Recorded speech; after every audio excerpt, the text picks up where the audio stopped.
It's okay. You're fine. You're fine. Shh. Stop struggling. Come on, get in here. Don't freak out. You're okay. You're fine now. I am not trying to hurt you. In fact, I am delighted to see you unharmed. Stop it. Stop screaming, or I'll be forced to keep holding your mouth shut. Don't you realize how dangerous it is to be so loud right now? You're so lucky even to be alive.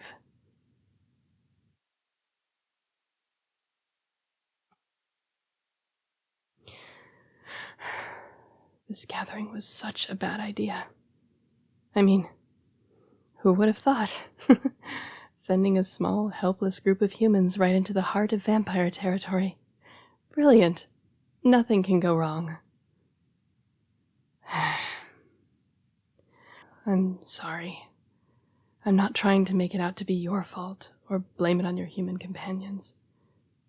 In fact, I admire the efforts you went through to set up negotiations, even after... Oh, please excuse my manners. You probably don't have the slightest idea who I am. No wonder I frighten you. A dark figure jumping out at you from the shadows, dragging you into a room, and a vampire at that. I apologize for my behavior, especially after the horrors you must have experienced today. However, I couldn't risk you running away. Your steps would certainly have attracted even more attention. I sincerely hope you can forgive me.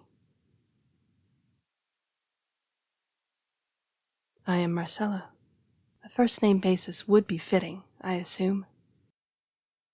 I hope you're not offended. After all, I've noticed we both take on quite similar roles in our respective organizations. You're the assistant, am I correct? I saw you writing the protocol. I am mostly in charge of handling correspondence, writing drafts and the like. Most of the letters you received from us were written by me, in fact. But please don't misunderstand me. None of the details were my doing. In fact, I heavily supported the idea of meeting at a human location. I should have been more insistent. If I hadn't given in, I might have avoided this bloodbath. I couldn't convince the council to change their mind. But it seems to me you have much the same story to tell. After all, I doubt you willingly set foot in this castle.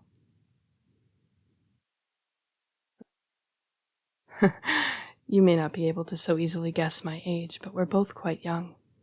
Compared to others of our kinds, of course. I am already much older than you'll likely ever be.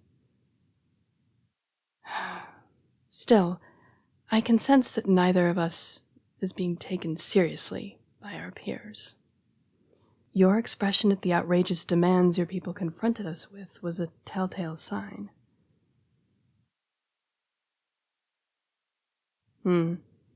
I really don't know what those humans were thinking. There's been war between us for as long as even most vampires can remember. My elders don't believe in peace anymore, and don't easily give in to others' wishes.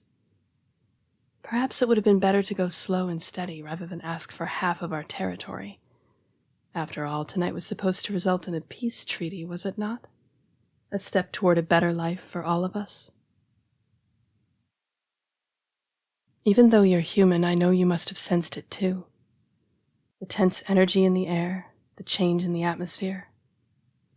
Each new demand made my elders more and more angry, stirred up a bitterness that's been growing for centuries. But your true downfall was your humanity. How quickly your hearts were beating, the blood rushing through your veins. The high stakes must have weighed heavily on your peers. I could smell the adrenaline from across the room. It must have been rather difficult even for the oldest of vampires to control themselves. To not leap across the table, ripping apart whoever their hands reached first. Apologies. Perhaps I shouldn't be describing this in such detail. You must be terrified right now. I remember when I first saw someone die by the hands of a vampire. It shook me to my core. I was human at the time, still many years away from being turned. I still recall every detail of that day, the events leading up to it. My father's fading screams as the last drop of his blood was drained by the vampire who towered above him.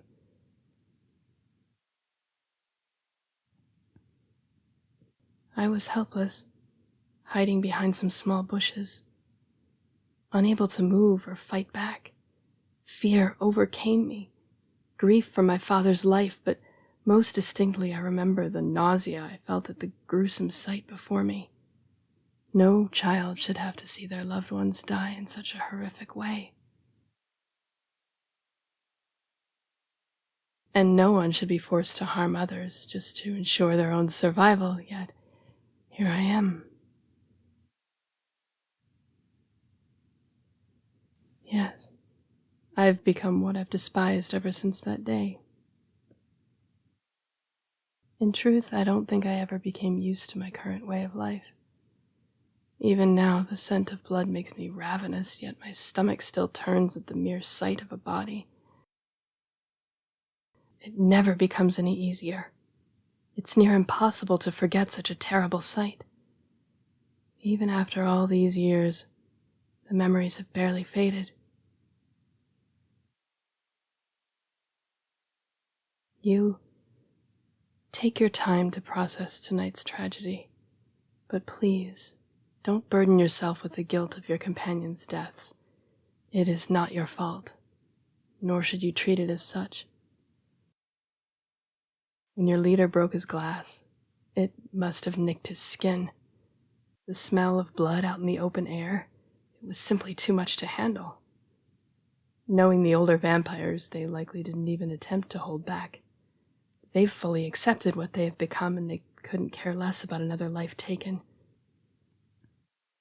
The monster within them, they have stopped trying to fight it. I don't want to be like them, but it's becoming harder to resist as time goes on.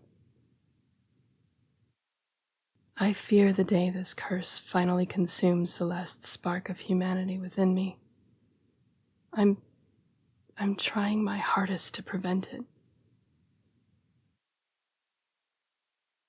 The one thing that came to my mind when I smelled that first drop of blood. Today cannot be the day I give up on who I once was. So I fled outside towards the gardens to put some distance between myself and the scent, desperately trying not to fall into a blind rage. Had I stayed for just a few seconds longer, I would have had to give in to the bloodlust. But this whole time, all I could think about was you. How I had to leave behind the only human who actually seemed to carry some hope within them.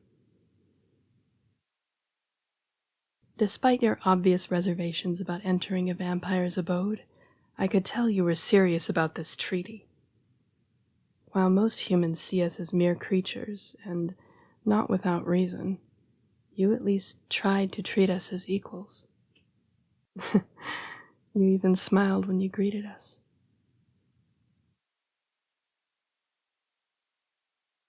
Well, surely you feel very differently about my kind now, after the massacre you nearly fell victim to. Regardless, you seemed like a beacon of hope to me, like a symbol of peace, a white dove, if you will.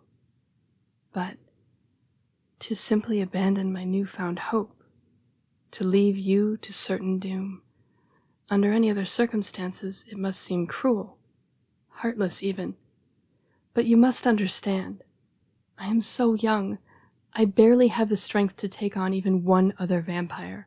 I couldn't have possibly saved you from my elders, so I tried to at least keep you safe from one vampire, even if it was just me.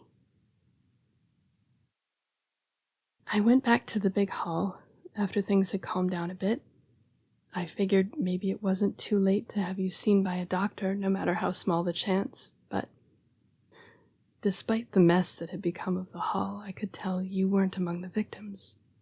No one else seemed to have noticed, though. The scent of stale blood covered up your own quite nicely. I had some trouble locating you within the castle. I have no idea by what miracle you are standing before me now, unwounded, at least physically. But I am glad to have found you, before anyone else did. I plan on bringing you to safety, to help you travel back towards a human city. I can tell you're having doubts about my intentions, and I don't blame you. I know better than anyone what horrific acts my kind is capable of. Even now, as I am far away from the blood that's been spilled, I have to fight against my cravings. It's becoming increasingly harder for me to hold back. I am sure you can see the hint of red in my eyes. You seem a bit frightened. Believe me, Dove, I haven't yet forgotten what it is like to be human, and I do not wish to harm you. I know all too well what it feels like to stand before a vampire, unable to defend myself from whatever harm is coming my way. The last thing on my mind right now is to hand on the curse that had been forced upon me so many years ago.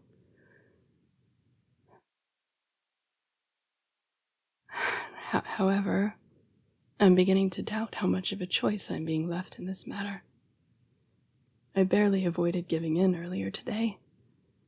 I'm afraid my efforts have consumed most of my willpower.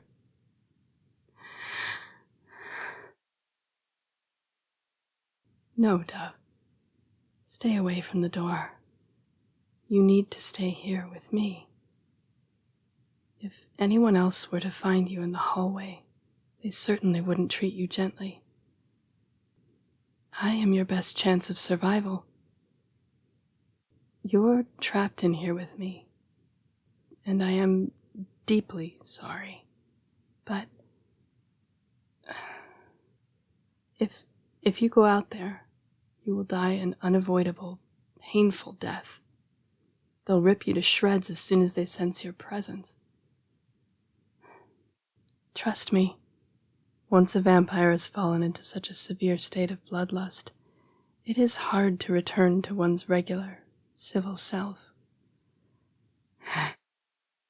I'm afraid I'm the lesser of two evils, Dove. But I don't think I can resist much longer. You smell so good. My Dove, I can tell you're scared. I can hear your heart beating so fast. I can smell the adrenaline, the fear on you. I can sense the blood pulsing through your veins. It's not making this any easier for me. In fact, quite the opposite. I can't fight it for much longer. Your mere presence is making me lose my mind, Dove. The fear in your eyes, the way you're shaking, it only increases the temptation. I shouldn't give in, but you're just too enticing. Please forgive me. I'll be as gentle as I possibly can. I am terribly sorry.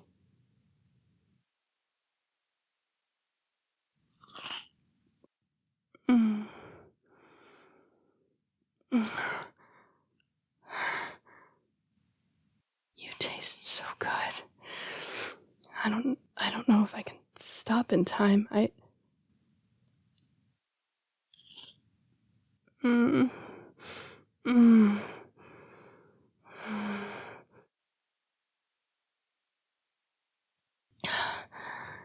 By the Lord.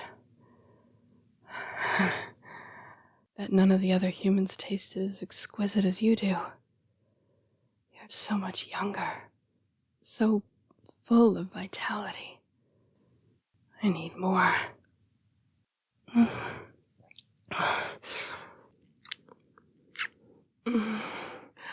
So damn good. I might regret this. No, I will regret this, but it just feels too good.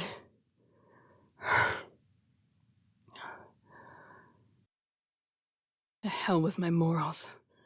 I need this. I deserve this.